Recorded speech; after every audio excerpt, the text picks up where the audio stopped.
Everybody, welcome to Jacob's Quest, and today I've just seen episode 12 of The Bad Batch. Full spoiler alerts, obviously. And yeah, just as I thought, we're back on Ryloth. That last episode that was very much had almost no Bad Batch in it at all. It was very Hera-centric. Was indeed a setup for this next episode, today's episode, which was all about the Bad Batch trying to rescue Hera's parents from Imperial captivity after they attempted assassination of Orn Frita. Now, I want to say something right off the bat. They don't say this until like halfway through the episode, but I feel like let me just address it now, otherwise I'll forget. We had this little bit of like a drama around like, oh, is Orn Frita dead? Does this mess up that other canon book? This is not the first time this has happened with the Bad Batch, where they do something and it kind of changes a book or a comic, but they do clarify that, or at least Admiral Rampart, I believe that's his name. He says Orn Frita is making a speedy recovery and is expected to live, something along those lines. But her parents are still under arrest for the attempted assassination. So they clarify that yes, it seems he's alive and he's gonna live. We don't see him, which I'll admit that's a little suspicious that they don't even like show him in a hospital or anything. But they clarify that he's expected to live. So I think it's okay to just go ahead and close down that whole does this mess up canon or not? I think it's okay to just say, okay, he's alive. That's what it is. All right. So, just as I thought was going to happen, Hera's on the run. She's hiding. She calls Omega because Omega gave her contacts. Because of course she did. They got along. They were friends, right? And they really have to. They have to convince the Bad Batch to even help, because right now, for the same reason that they haven't joined any sort of rebel cell group or anything like that, is because they're not looking to take on the Empire right now. They're not looking to become freedom fighters and fight this big fight. They're just looking to survive and protect Omega, and that's like their goal. So when they see how heavily guarded the whole place is, they're like, look, it's just not strategic. We can't do this. Like there's no plan here, and there's a pretty cool scene where they take out a probe droid, and they already have like classic Empire probe droids, which I don't believe we ever saw during the Clone Wars. So I don't know if like those are just brand new. Like the Empire just started using these, and this is just going to become the standard. So it is cool that we're already seeing some things. Like we haven't seen TIE fighters yet. We haven't seen Stormtrooper armor yet, but the probe droids, that was just a classic probe droid. That was just like Empire Strikes Back. They're already using it, so that was pretty cool. I think that might be, I'll have to look it up, but that might be like the first canon appearance of there you go. This is the earliest known use of that specific model of probe droid. Anyways, so they take it out. They have to be convinced, and then Hera says, "Hey, let's go attack the refinery place that we saw last episode, sort of as a distraction." And of course, there's a whole funny situation where Chopper tries to break into the place, but it doesn't work for whatever reason. And basically Hera and Omega end up stealing a ship, blowing a bunch of these cannons up and making them shut down, and then the Bad Batch has to come in and attack the place, and basically it's all a big distraction. That way the rest of the Bad Batch can break her parents out. But what we really see, while all this happened and a little bit before, is Captain Hauser, the clone captain that we met last episode, who is a brand new clone that we've never seen before.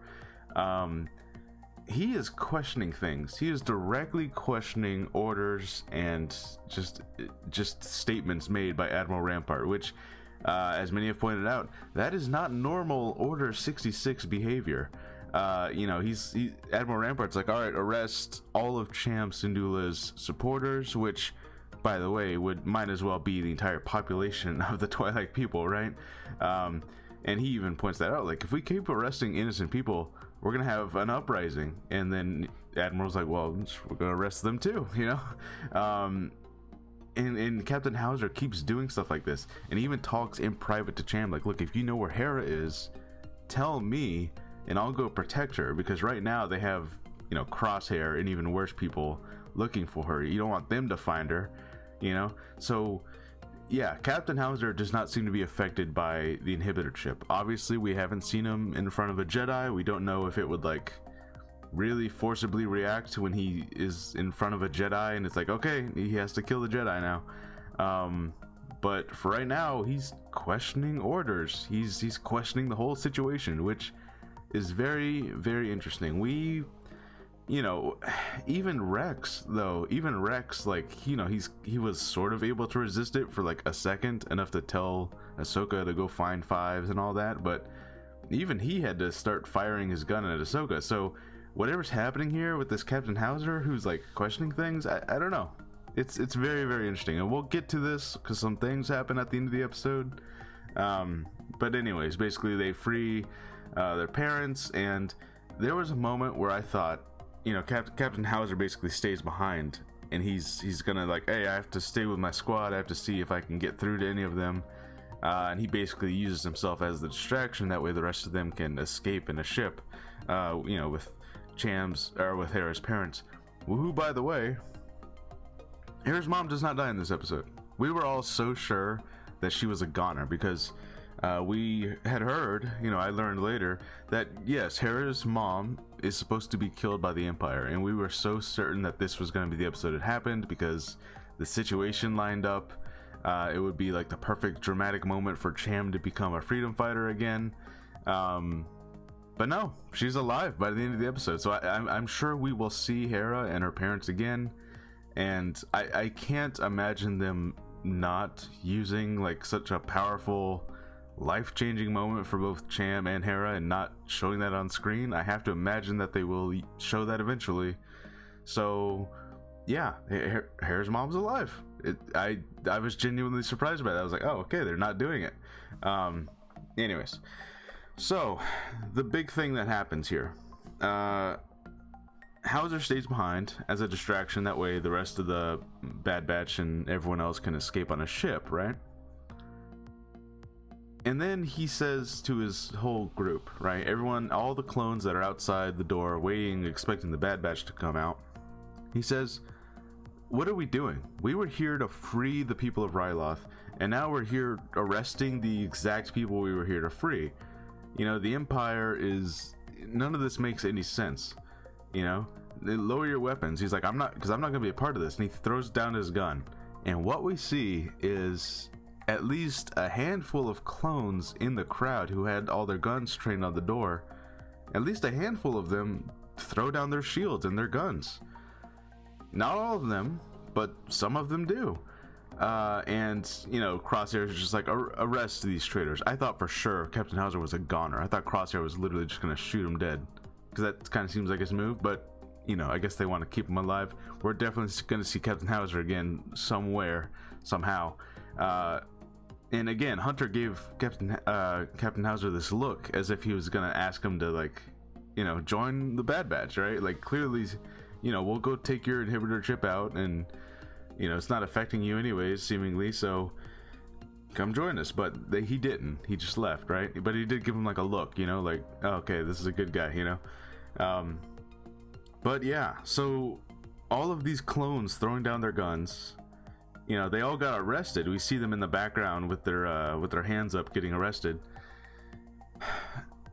This feels like the beginning of the clone uprising. We all thought that it was gonna come through Kamino, that it was gonna be like Kamino just making a batch of new clones that were not, you know, loyal to the Empire, but it doesn't seem to be the case. This seems like, you know, just somehow, I don't know how, but somehow some of the clones just aren't going with it. You know, they're willing to throw down their guns and like, no, you know what, we're not going to be part of this Empire thing. And this feels like the beginnings of, you know, like, okay, some of the clone army is going to be fighting the other part of the clone army. And wow, I genuinely got a little bit of chills when I saw these other clones throw down their guns. I'm like, okay, so it's not Captain Hauser. It's like it's just a thing that's happening. I don't know how or why, because they very clearly established both in Clone Wars and in this show that like the chips activate and you follow orders. You're willing to kill other, like Wrecker was willing to kill Omega because she was deemed a traitor. You know what I mean? So that tells me that like something seriously is happening with these inhibitor chips. Maybe they were like later in generations and the chips weren't working as good. I don't know if maybe that's the case. So it's like the younger clones are not as loyal as the older clones are. I don't know. I'm sure they're gonna explain it. But yeah, this feels like the beginning of an uprising. That's what this feels like, because now you're gonna have a handful of clones in Imperial jail. It's like, okay, something's happening here.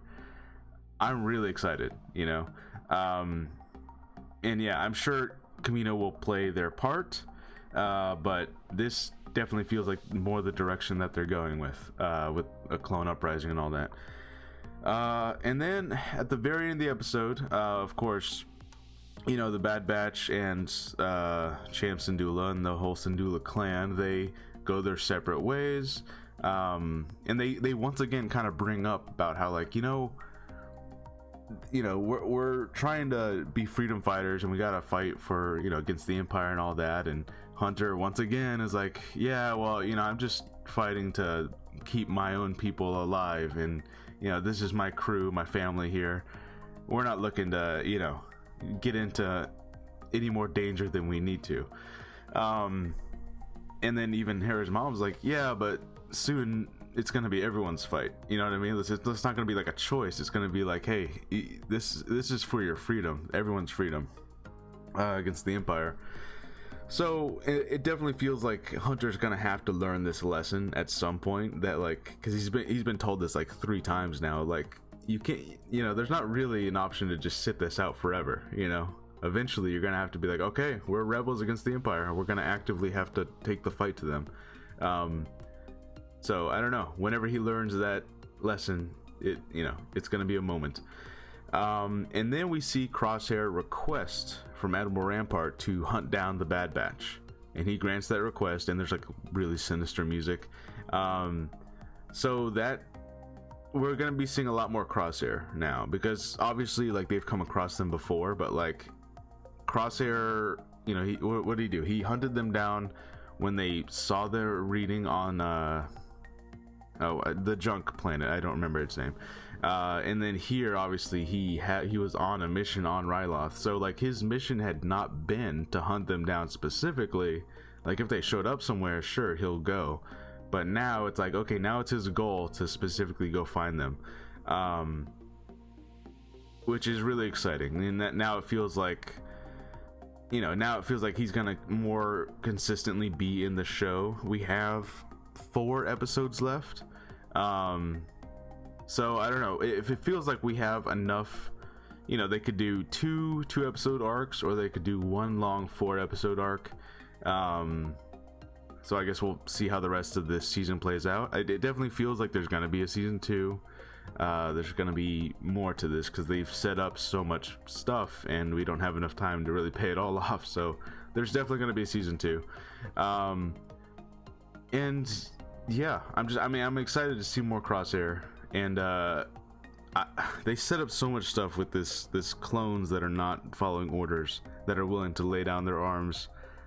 And I'm so ready for that to be explored. Like, I want more Captain Hauser and to understand exactly what's going on here, because like many have pointed out, he's acting like a clone from the Clone Wars. Like, it's all still like the Empire's not even a thing that he recognizes as an authority. He's like, I don't know, these Imperials started showing up like, I'm just a clone still doing my thing. I don't know why everyone else is acting all different.